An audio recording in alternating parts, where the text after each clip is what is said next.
Mignonnet, voilà. Dernier vendredi de mai 2025. Cela, Mignonnet, fera 4 mois, demain, 4 mois, que nous sommes ensemble. On a commencé cette aventure, ce podcast, un 31 janvier. J'ai commencé Mignonnet en vous parlant d'Alice Cam. Et je me souviens des réactions. Hum, Ce que j'essaye de faire, je dois le répéter jusqu'à ce que le mot en anglais steak, jusqu'à ce que ça finit par entrer. Donc il faut beaucoup de répétitions. Je demande à ceux qui me font cet honneur d'être avec moi depuis longtemps, euh, d'avoir de la patience. Il faut répéter. Le but de ce podcast et de mon combat, c'est de faire en sorte, Miinté, que les faits ici commencent à être connus et que le droit parle. Je n'essaye pas d'imposer ce que ceux qui me déconsidèrent peuvent appeler ma vérité, de manière assez polie, en disant ce n'est que sa vérité. J'essaye, Miinté, de forcer la discussion. J'ai décidé, Miinté, de renverser la table et d'enfoncer la porte. J'ai décidé, Miinté, de renverser la table et d'enfoncer la porte. La bonne manière de parler de ce que je suis en train de faire, c'est ce que Tupac disait. Tupac, un rappeur américain légendaire, qui disait, lorsqu'on se retrouve face à une situation qui est comme ça, qui est quelque chose qui est considéré comme normal, on est dans quelque chose, on est dans quelque chose. On commence, Mianté, pour changer les choses, à essayer poliment, surtout lorsqu'on a donné l'éducation, de se faire entendre en disant, voilà, c'est comme ça et tout ça. Lorsqu'on a des personnes qu'on connaît, qui ont de l'autorité, qui peuvent nous aider à changer les choses, on commence par les voir en disant, mais tu vois, c'est comme ça, vous voyez, oui, etc. On dit des choses poliment. On évite bien de faire trop de bruit parce qu'on sait que voilà, qu'il faut beaucoup de finesse et qu'il faut du raffinement. On va comme cela. On va comme cela. Donc, fille de Photo Victor, légende africaine en situation de handicap. Je nais dans un milieu où, dès que je nais, il y a déjà une guerre de succession.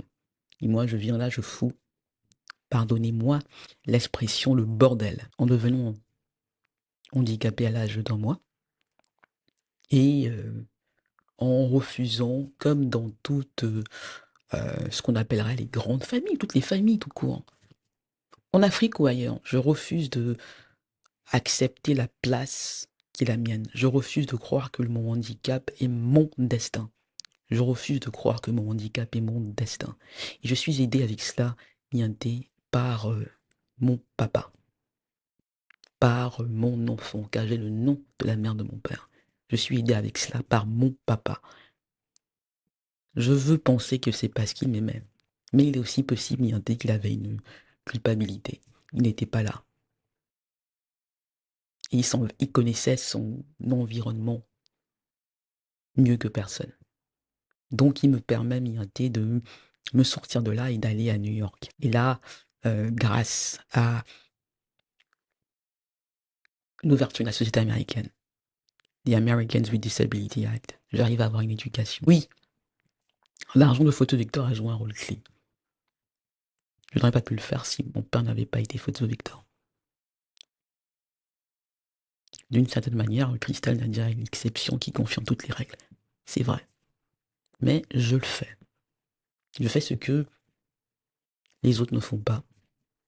Parce que quelque part, le but ici, c'est l'héritage.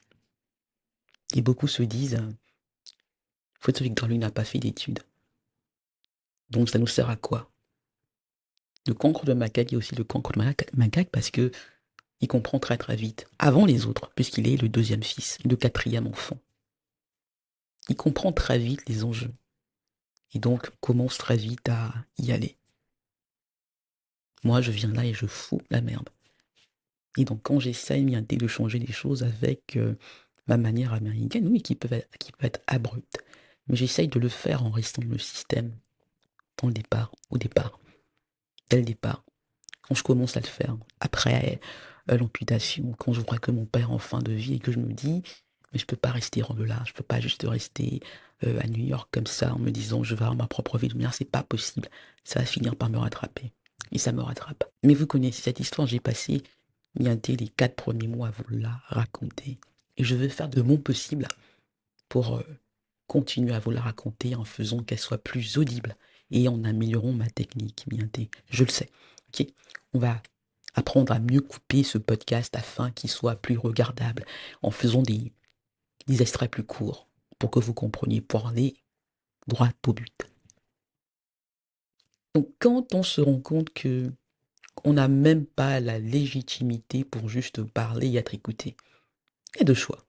Soit je fais ce que beaucoup de commentaires sur les réseaux disent. Il faut vivre ta propre vie, il faut chercher un zizi, il faut faire ceci, il faut faire cela, avance, il faut regarder. Il y avait permettez-moi le terme, un abruti, un imbécile qui est venu me dire je suis successeur, laisse les autres, et tout, et tout, et tout. Vous imaginez, même ceux qui ne comprennent pas l'histoire ont ce besoin-là de m'infantiliser, de faire la leçon et de me dire comment vivre ma vie sans écouter mon histoire. Ils n'ont pas envie d'écouter, ils ont envie de me donner des leçons, de me dire comment faire parce que moi je ne sais pas. Je n'ai pas compris la vie, quoi. Eux, ils l'ont compris. Ils sont pas à ma place. C'est facile pour eux de venir là avec de la compassion, avec des questions qui sont incongrues. Il y a une dame là qui est venue en me disant je suis mère, comment tu peux dire ça de ta génitrice? C'est froid. Elle n'a pas écouté le podcast. Elle n'a pas lu les livres. Elle ne sait pas de quoi il est question, mais ça la dérange d'écouter ce que je dis. Elle n'a pas de questions précises. Elle ne met même pas en doute ce que je dis. Mais elle se dit, je ne veux pas entendre ça.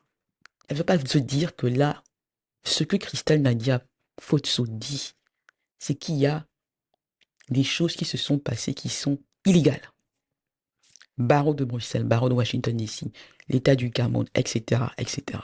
Elle n'entend pas ça. Elle veut que je dise je suis dans le pardon. Il y a une autre imbécile là. Pardonnez-moi le terme, mais parfois il faut dire les choses mienté. C'est pas des astuces, ce sont des descriptions. Qui dit ah oui, il faut pardonner à ta maman, tu es injuste. Pardonnez-moi de camerouniser les choses, mais c'est un peu comme ça. Les niveaux.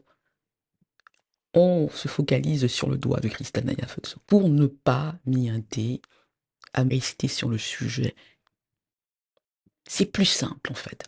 Si j'accepte, comme toutes ces femmes qui se font violer au Congo, que bah, c'est mon destin, c'est pas ma bataille, ça dérange tous ces gens-là. Faut que je regarde ailleurs. Faut que je vive autre chose. Faut que je n'en parle pas. Faut que je ne vous dise, oh, j'ai dépassé ça. Vous savez, maintenant je vis ma vie. Je n'avais pas de droit là. Donc j'ai compris que ça me dépassait. Je n'avais pas de légitimité pour faire plaisir, pour qu'il n'ait pas ni un tas écouter ce que je dis. Il faut que je passe à autre chose. On n'aime pas entendre les personnes en situation de handicap ne pas juste être comme ça courageux en disant oui, j'ai été violée, mais c'est pas grave. Maintenant, j'ai trouvé le zizi. J'ai fait des enfants, donc je suis heureuse. On dit oh, voilà. Mais quand c'est une histoire comme ça qui est ongoing, ces gens-là ne se disent jamais mais d'où est-ce que Christelle Nadia Fotso parle? D'où est-ce que Christelle Nadia Fotso parle? Et est-ce qu'on peut juste comme cela balayer ça en disant il faut qu'elle vive autre chose? Ce n'était pas sa place là. En réalité, moi, c'est ce que je refuse de faire avec ce podcast. J'ai renversé la table. J'ai dit, comme Tupac disait, après que vous comprenez que la politesse ne marche pas, qu'on ne peut pas faire de changements, de grands changements en étant poli. C'est pas possible. Dans aucun endroit du monde, en Afrique ou ailleurs, les grands changements, les révolutions, les révoltes, tout cela, il faut à un moment que quelqu'un se lève et dise ok, on va renverser la table et on va enfoncer la porte. Même en bousculant un peu, ça marche pas. Surtout miinté, lorsqu'on vous dit que vous êtes illégitime et que, comme c'est commenté en fond, il faut vivre autre chose. C'était ton père, mais pourquoi il faut le laisser reposer en paix? Alors que je dis une chose, c'est qu'il ne repose pas en paix. 4 mois miinté.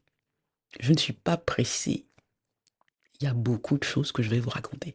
Et là, miinté, je dois dire à ceux qui regardent les extraits de ce podcast sur les réseaux, ce ne sont que des extraits. Donc, miinté, si vous êtes intéressé par ce que je dis, faites-moi cet honneur. Regardez-le en entier sur YouTube. L'adresse de ma chaîne va s'afficher là. Donc regardez-le. Et si vous pouvez, miinté, abonnez-vous sur la chaîne YouTube. Ça m'aidera, ça nous aidera. Plus vous serez nombreux, plus on fera de bruit et plus les choses pourront continuer à avancer. Donc, ce vendredi, miinté, ce 30 mai, je voulais enfin vous parler du théorème du manioc. C'est une manière comme ça, je le pense, créative, de résumer beaucoup de choses. Là encore, miinté, je m'inspire de Jean-François Bayard. Jean-François Bayard, dans son avant-dernier livre, L'énergie de l'État, gros livre qu'il faut lire, il faut le lire. Il commence le livre, dans l'introduction, il parle du théorème du camembert pour résumer les choses. Et miinté dit une chose qui est essentielle, c'est qu'il faut manger le camembert avec du vin blanc, pas avec du vin rouge, pour véritablement le savourer. Et je suis d'accord avec lui. Mais moi, miinté, il faut que je vous parle du théorème du manioc. Ça va vous aider à, je l'espère, visualiser, comprendre. Il y a beaucoup de faits comme cela qui sont mélangés. Et ça, si je l'ai dit, c'est la partie adverse, les autres, ceux que je combats. Il y a beaucoup d'acteurs publics, il y a tellement de choses qui sont dites, faux testament, faux successeur, faux ceci, faux cela. C'est très compliqué, miinté. Donc il faut une formule. Et moi, en rendant encore une fois hommage à Jean-François Bayard, c'est ma réponse à son théorème du camembert. Moi, miinté, je viens à vous ce vendredi, dans cet épisode, avec le théorème du manioc. Le manioc, c'est quoi, une tubercule, je suppose? Je suis pas fan du manioc, mais ici, ça compte pas. Voilà. Le manioc, c'est une tubercule qui pousse, je pense, presque partout en Afrique et qu'on fait de différentes manières. On le cultive, je pense même aussi, je suis certaine, au Brésil, dans des pays, voilà, dans des pays en Amérique latine, miinté, le manioc. Donc, en Afrique centrale, il y a le manioc se mange différemment. Je pense même qu'on mange les feuilles de manioc. Vous me direz dans les commentaires, miinté.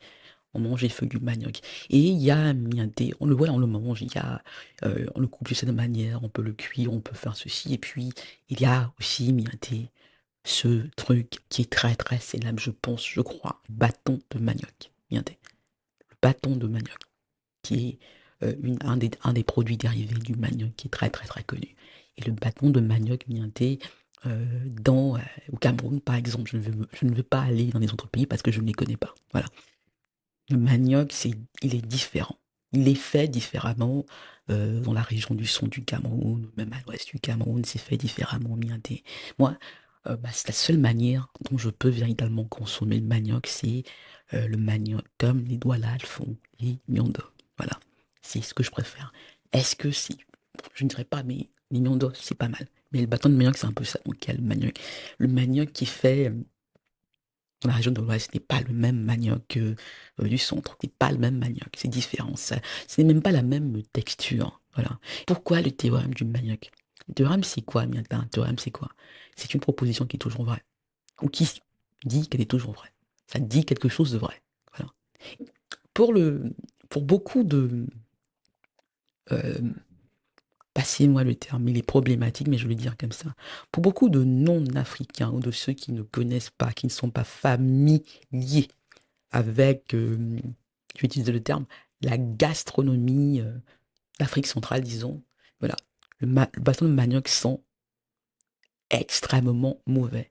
Bah, tout comme le camembert, hein. Mais avec le camembert, on s'y fait. Et puis, quelque part, on est habitué. On se dit que c'est normal qu'un camembert sente fort et qu'il sente mauvais. Et puis, on le mange. Et puis, c'est délicieux. On se dit, c'est génial. Ceux qui aiment le fromage, en tout cas.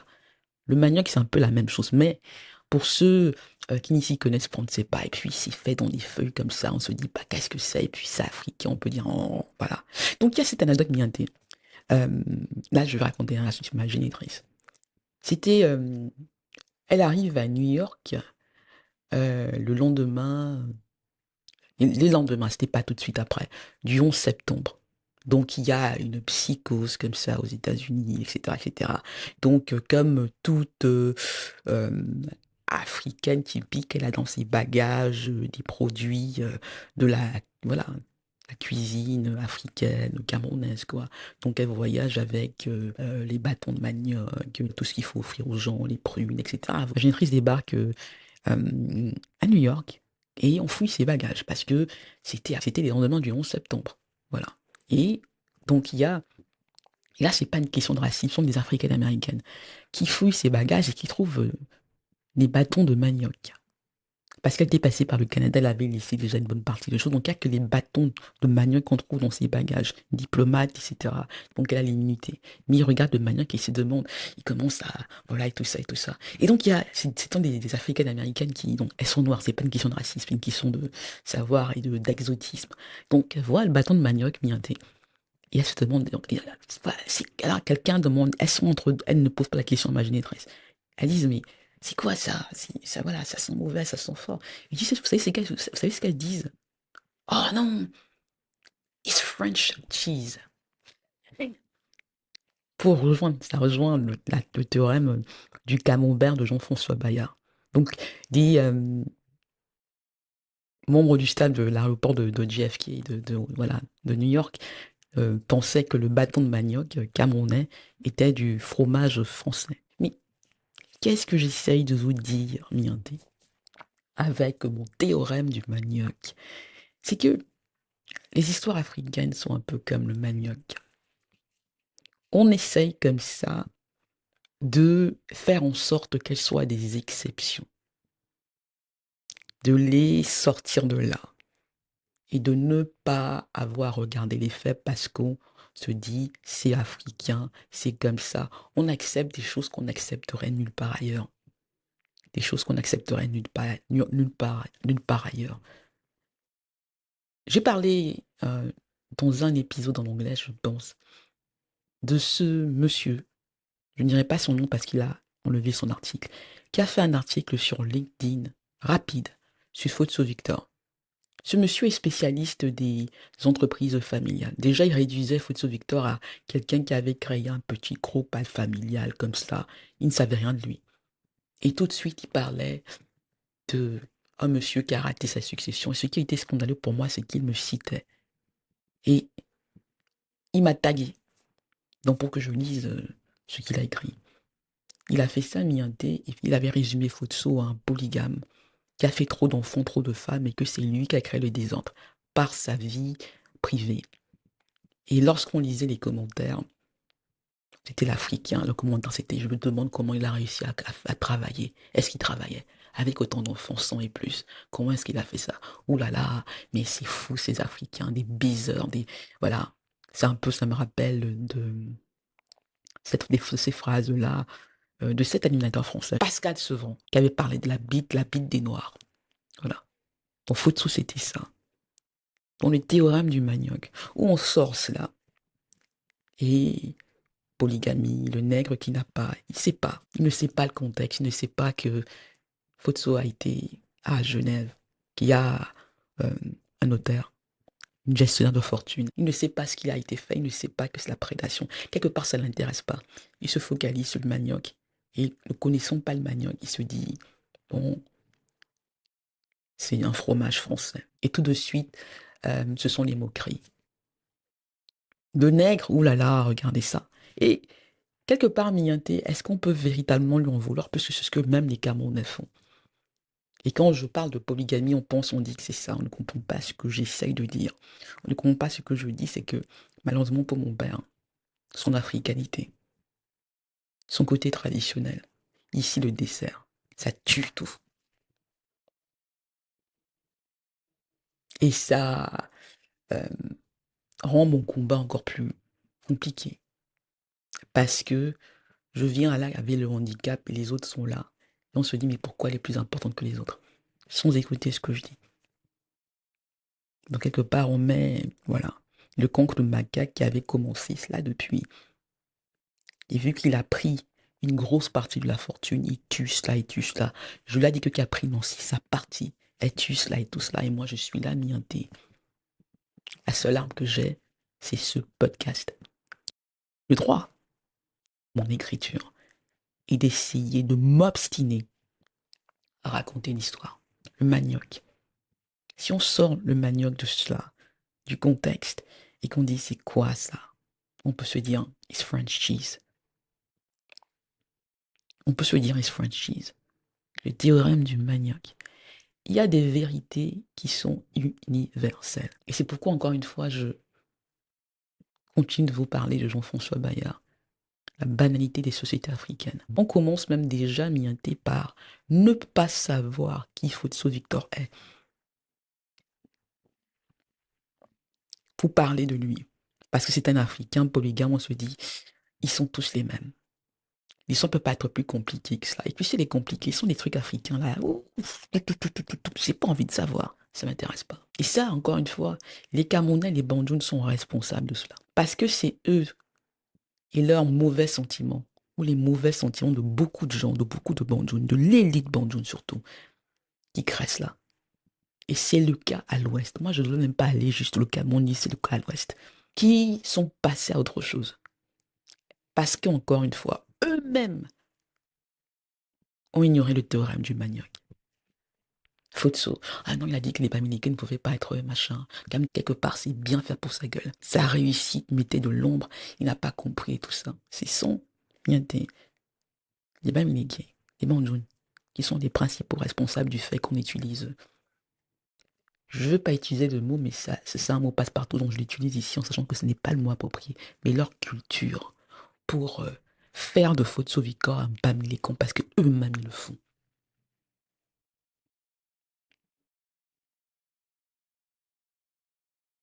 Il faut toujours observer le silence, mienté. Le silence. Et là, je vais parler de politique camerounaise. Je veux le citer. Franck Fouté, qui écrit pour Jeune Afrique, qui écrit des articles que je trouve scandaleux. Je lui dis ici. Franck Fouté, je trouve vos articles sur Fotso Victor et sa famille et sur ce qui se passe scandaleux. Vous devriez cesser de les écrire parce que vous ne savez pas de quoi vous parlez. Vous avez fait un article, monsieur Fouté, où vous ne saviez même pas quel âge Ladika avait. Vous en faisiez ma petite sœur. C'est scandaleux. Donc vous devriez cesser. Donc Franck Fouté fait un article sur Albert Conche. Est-ce que vous vous rendez compte, mienté, de ce qui est possible? Un Bandjoun qui sait que traditionnellement Fotso Victor n'est pas enterré parce que le chef n'était pas à l'enterrement pour bien marquer le fait que lui considère que tout ce qui se passe n'est pas normal. Mais contre la politique pour sauver ses affaires. Il a pris un faux successeur qui met là, qui maintenant lui sert de caution morale. Et le parti présidentiel permet cela. Parce que les Bandjounes permettent cela. Parce que les Bamileke permettent ça. Parce que les gens de la région de l'Ouest permettent ça. On a Albert Kounche qui est là, que j'interpelle ici. Qui sait que ça ne va pas quand il fait venir quelques enfants Fotso là, comme ça, enfants entre guillemets. Et il fait de cela un problème de succession, de désordre. Il prend un successeur que lui, il a choisi, hein, qui légitime, il a dit oui, c'est lui qui le gère. Il sait que c'est pas le successeur. Il fait venir la presse en disant, ouais, pour ridiculiser Fotso Victor, mais après, il dit quand même c'est moi son successeur politique. Et le parti présidentiel légitime ça. Le théorème du manioc, mienté. Le théorème du manioc. Regardez ce qui est possible. Les Bandjounes ne savent pas que Fotso Victor est une légende, ne veulent pas qu'il soit une légende. On le résume à sa fin de vie avec ce que ces enfants que j'accuse là n'ont pas de faire. Bam, il est con, il n'a pas compris la politique, boum, boum, boum, boum, boum. Sans réaliser que ça descend Banjul et la région de l'Ouest de faire ça. Niente, le théorème du manioc. La raison pour laquelle j'insiste, je me bats, je ne tourne pas la tête, je ne laisse pas mon histoire, je n'avance pas comme me demandent ces gens qui ne savent rien et qui veulent faire de cela une tragédie, sont les sentiments, ouais, le pardon et tout, c'est que je commence par mettre faute au bon endroit. Je vous parle de faits, je vous parle de droit, je parle beaucoup de ce qui m'est arrivé. Mais quand j'en parle, en tant qu'avocate, en tant que femme de lettres, en tant qu'écrivaine, je dis une chose, on peut ne pas être d'accord avec moi, mais si on n'est pas d'accord avec moi, contredisez-moi sur les faits. Je dis, c'est pas juste tragique, c'est criminel. Et je dis aussi, Mianté, un mot que je vais répéter à tue-tête. Scandale d'État international. Je ne dis pas scandale d'État camerounais, je dis ou africain. Je dis scandale d'État international. J'ai parlé au ministre Darmanin. Il y a eu des actions aux États-Unis. Le concre de macaque a osé y aller. Il y a des fautes sous là-bas qui ont fait des choses qui sont mais juste scandaleuses. Niaté. J'attends que quelqu'un, qu'un journaliste, même juste au Cameroun, ait le courage, pas qu'il soit là, de venir de descendre ça, en disant cette avocate-là, sans m'attaquer, en disant fait par point par point. Quand tu as dit qu'il y a un testament, le testament qui était infaisable, voilà, même si l'État du Cameroun a dit que c'est un faux grossier, c'est pas ça. Voilà. Elle est là comme ça, elle joue juste l'intéressante. Elle veut vendre quelques livres. C'est l'argent qui l'intéresse. Handicapée de service. Comme tous les handicapés au Cameroun, elle est méchante, elle est manipulatrice, elle ne sait pas de quoi elle parle. J'attends cela. Théorème du manioc. Pour dire mienté, il y a des choses qui sont vraies partout. Même lorsqu'on parle du manioc. Même lorsqu'on parle d'un Africain. Même lorsqu'on parle d'un Bamileke. Même lorsqu'on parle d'un Banjoun.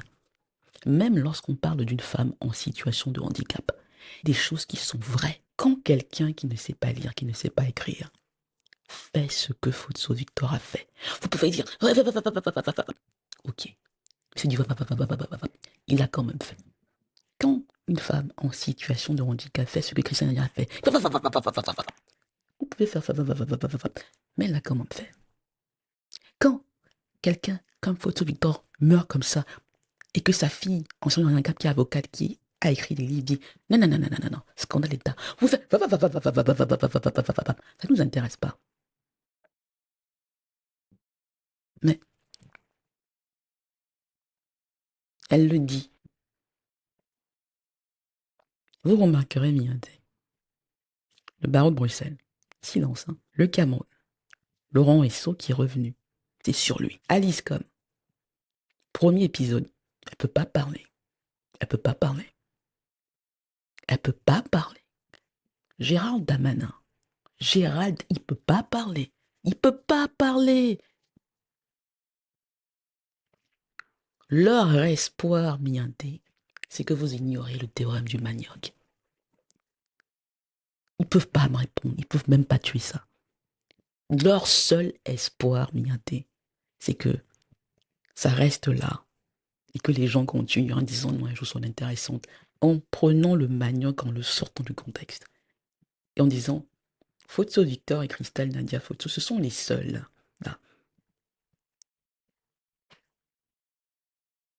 Ils sont des cas particuliers.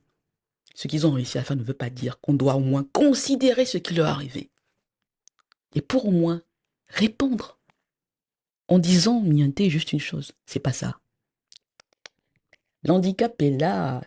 Elle a beau être avocate, elle a beau écrire des livres, elle a beau se dire qu'elle est une intellectuelle spécifique, une femme de lettres. Mais là, elle a tort. Elle n'est pas une victime. Rien d'illégal ne lui est arrivé. Tout a été bien fait. On n'a rien à se reprocher, rien à voir circuler. J'attends, Mianté. J'attends. 30 mai 2025. J'attends qu'on me réponde sur les faits. Sans m'attaquer moi. Baron de Bruxelles. Le Cameroun. La France. Catherine Crochet. Celle que j'accuse d'avoir détourné la fortune de mon père en Suisse s'appelle Catherine Groschet. J'attends qu'elle me réponde. C'est une consoeur. Qu'elle mette en exécution sa menace de me faire un procès en diffamation. J'attends, Mienté. J'attends, Mienté, que Gérald Darmanin, qui parle beaucoup de drogue et de tout ça, parle. J'attends que les États-Unis, avec ce qui s'est passé à Houston, où des photos de manière illégale en créé une société au Texas, qu'on me réponde et qu'on me dise pourquoi est-ce que quelqu'un qui a été condamné à perpétuité peut faire des va-et-vient comme ça, France, Italie, États-Unis, et que Singapour explique comment ils ont pu lui donner la nationalité, qui continue de faire tous ces trucs-là en Asie, et que les autres pays répondent. Scandale d'État international. Ce que je vous demande, ceux d'entre vous, lorsque je dis Miendé, qui s'identifient, qui comprennent, c'est de m'aider à faire que cette histoire ne reste pas comme ça, en profondeur. Et que, paf, on en parle autant que possible. Aidez-moi à faire en ce qu'on entende, qu'on en parle, qu'on parle enfin des faits. C'est tout. Il faut qu'enfin qu'on parle des faits. Et que les gens comme Albert Kounchu ne viennent pas là en disant «Ah non, c'était mon papa, c'était un grand, c'était ceci», mais qui vous parlent jamais de Fotso Victor et de ce qu'ils ont fait. L'imposture. La lumière, Mienté. La lumière. Et là, les journalistes, les autres, si vous faites votre travail, ça s'arrête. La lumière, c'est tout. Le théorème du manioc. Quand on regarde un théorème, le contexte, tout cela, on comprend. Et pour terminer en parlant de Jean-François Bayard, on comprend. Oui, la banalité des sociétés africaines. La banalité des sociétés africaines. Mienté, merci d'avoir écouté l'épisode, encore une fois. Aidez-nous. N'oubliez pas, Mienté, encore une fois, de vous abonner à la chaîne et on reste ensemble.